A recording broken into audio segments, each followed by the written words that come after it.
જ્યારે મગજ અને શરીર સંપૂર્ણપણે વર્તમાનમાં હોય ત્યારે જ સર્જન શરૂ થાય છે. ત્યાં પહોંચવું એ સરળ કાર્ય હોવા છતાં મોટા ભાગના લોકો તે કરતા નથી. કારણ કે તે ખૂબ જ સરળ છે, મોટા ભાગના લોકો તેના પર ક્યારેય વિશ્વાસ કરતા નથી. પાંચમી પરિમાણીય વાસ્તવિકતામાં સમયનો વિનાશ. આ સાંભળો. 5D વિશ્વના સૌથી શક્તિશાળી પાસાઓમાંનું એક એ છે કે ત્યાં સમય અસ્તિત્વમાં નથી. 5D પરિમાણમાં બધું શાશ્વત વર્તમાનમાં અસ્તિત્વ ધરાવે છે. ભૂતકાળ, વર્તમાન અને ભવિષ્ય એક સાથે છે.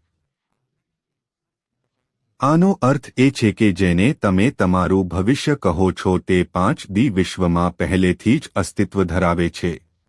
તમે વર્ષો પછી જે જીવન જીવવાના છો તે અનંત શક્યતાઓના પરિમાણમાં, પાંચમા પરિમાણમાં અત્યારે જ અસ્તિત્વ ધરાવે છે.